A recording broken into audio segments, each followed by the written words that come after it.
Darkly Dreaming Dexter, Chapter 12. His name was Daryl Earl McHale, and he was what we like to call a two-time loser. 12 of his last 20 years had been spent as a guest of the state of Florida. Dear Sergeant Dokes had managed to dig his name out of the arena's personal files. In a computer cross-check for employees with a record of violence for felony convictions, McHale's name had popped up twice. Daryl Earl was a drunk and a wife-beater. Apparently, he occasionally knocked over filling stations too, just for the entertainment value. He could be relied on to hold down a minimum wage job for a month or two. But then, some fine Friday night, he'd throw back a few six-packs and start to believe he was the wrath of God. So he'd drive around until he found a gas station that just pissed him off.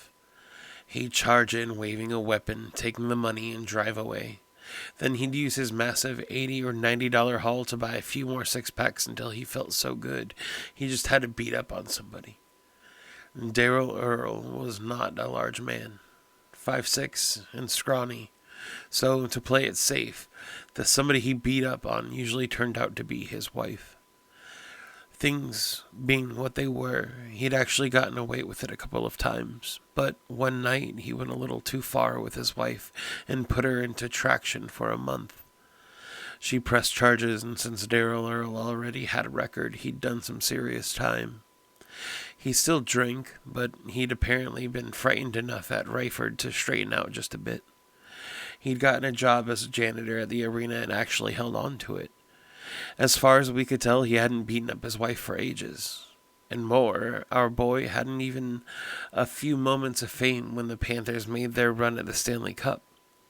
Part of his job had been to run out and clean up when the fans threw objects on the ice. That Stanley Cup year, this had been a major job, since every time the Panthers scored, the fans threw 3,000 or 4,000 plastic rats onto the rink. Daryl Earl had to shelp out and pick up all 1,000 plastic rats onto the rink. Daryl Earl had to schlep out and pick them all up.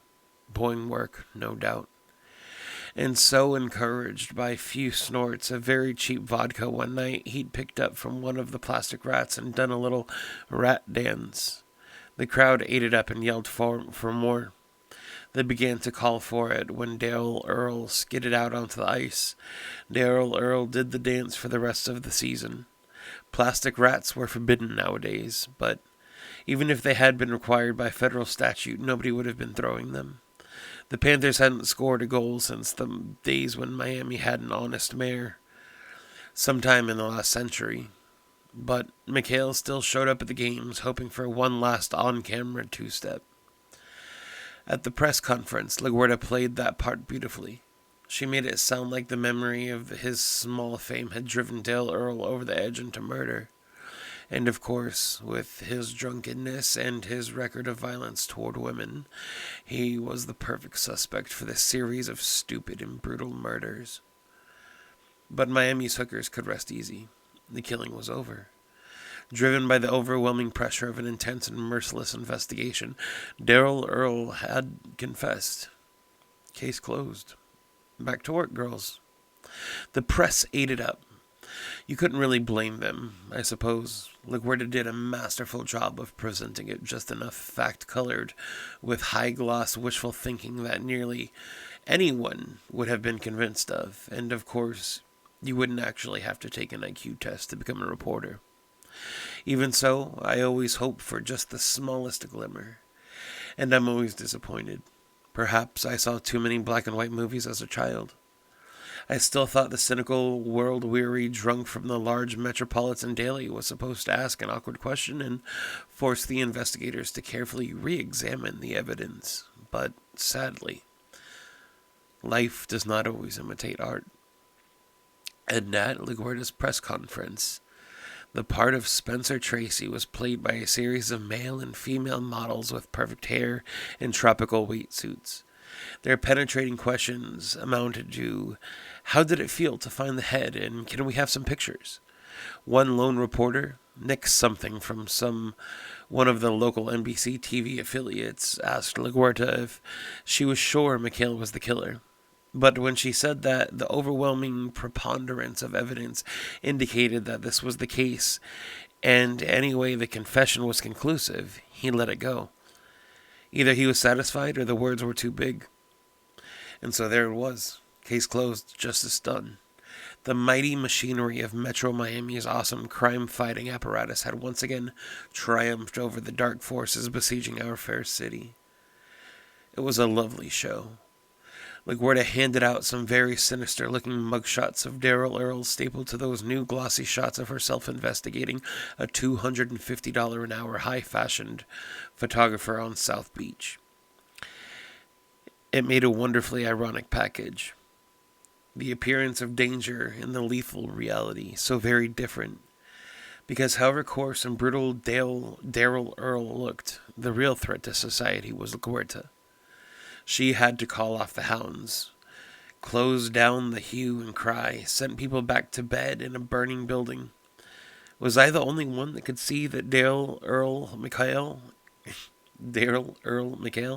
could not possibly be the killer? That there was a style and wit that a brickhead like McHale couldn't even understand? I had never been more alone than I was in my admiration for the real killer's work. The very body parts seemed to sing to me, a rhapsody of bloodless wonder that lightened my heart and filled my veins with an intoxicating sense of awe. But it was certainly not going to interfere with my zeal in capturing the real killer, a cold and wanton executioner of the innocent who absolutely must be brought to justice. Right, Dexter? Right? Hello? I sat in my apartment, rubbing my sleep-crusted eyes and thinking about the show I had just watched. It had been as near perfect as a press conference could be without free food and nudity. LaGuardia had clearly pulled every string she had ever gotten on hand in order to make it the biggest, splashiest press conference possible. And it had been. And for perhaps the first time in her Gucci-licking career, LaGuardia really and truly believed she had the right man. She had to believe it. It was kind of sad, really. She thought she had done everything right this time. She wasn't just making some political moves. In her mind, she was cashing in on a clean and well-lit piece of work. She'd solved the crime, done it her way, caught the bad guy, stopped the killing. Well-earned applause all around for a job well done, and what a lovely surprise she would get when the next body turned up. Because I knew with no room for doubt that the killer was still out there. He was probably watching the press conference on Channel 7, the channel of choice for people with an eye for carnage. At the moment, he would be laughing too hard to hold a blade, but that would pass. And when it did, his sense of humor would no doubt prompt him to comment on the situation. For some reason, the thought did not overwhelm me with fear and loathing and a grim determination to stop this madman before it was too late. Instead, I felt a little surge of anticipation. I knew it was very wrong, and perhaps that made it feel even better. Oh, I wanted this killer stopped, brought to justice. Yes, certainly, but did it have to be so soon? There was a small trade-off to make. If I was going to do my little part to stop the real killer, then I should at least make something positive happen at the same time. And as I thought it, my telephone rang. Yes, I saw it, I said into the receiver.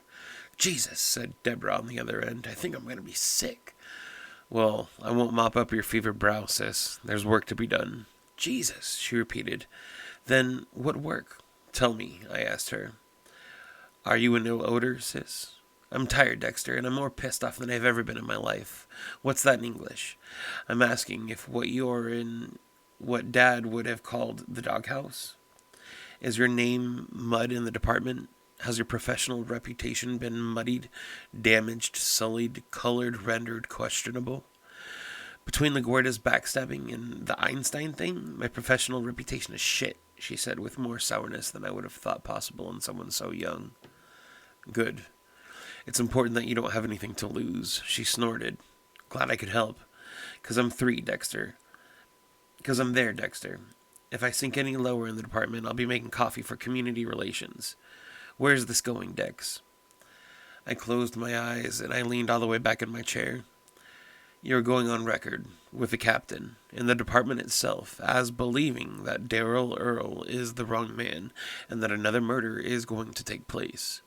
You will present a couple of compelling reasons culled from your investigation, and you will be the laughingstock of Miami Metro for a little while. I already am, she said. No big deal. But is there some reason for this? I shook my head. It was sometimes hard for me to believe she could be so naive. Sister dearest, I said, you don't truly believe Daryl Earl is guilty, do you? She didn't answer. I could hear her breathing, and it occurred to me that she must be tired, too. Every bit as tired as I was, but without the jolt of energy I got from being certain I was right. Deb? The guy confessed, Dexter, she said at last, and I heard the utter fatigue in her voice. I've been wrong before, even when, but he confessed. Doesn't that... Shit. Maybe we should just let it go, Dex. Oh, ye of little faith, I said. She's got the wrong guy, Deborah, and you aren't going to rewrite the politics. Sure I am. Daryl Earl Hill is not it, I said. There's absolutely no doubt about it. Even if you are right, so what, she said.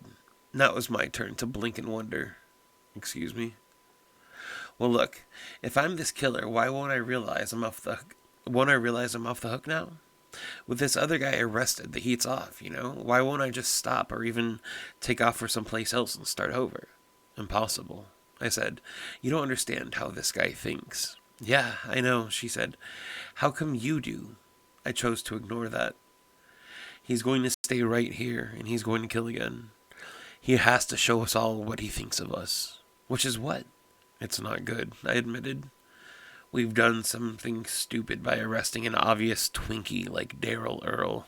That's funny. Deb said with no amusement. But we've also insulted him. We've given this low-brow, brain-dead redneck all the credit for his work, which is like telling Jackson Pollock your 6-year-old could have painted that. Jackson Pollock? The painter? Dexter? This guy's a butcher. In his own way, Deborah. He is an artist. And he thinks of himself that way. For Christ's sake, that's the stupidest... Trust me, Deb. Sure, I trust you. Why wouldn't I trust you? So, we have an angrily amused artist who's not going anywhere, right? Right, I said. He has to do it again, and it has to be under our noses. And it probably has to be a little bigger. You mean he's going to kill a fat hooker this time? Bigger in scale, Deborah. Larger in concept. Splashier. Oh, splashier. Sure. Like with a mulcher? The stakes have gone up, Debs. We've pushed him and insulted him, and a little... We've pushed him and insulted him a little, and the next kill will reflect that. Uh-huh, she said. And how would that work? I don't really know, I admitted. But you're sure? That's right, I said. Swell, she said. Now I know what to watch for.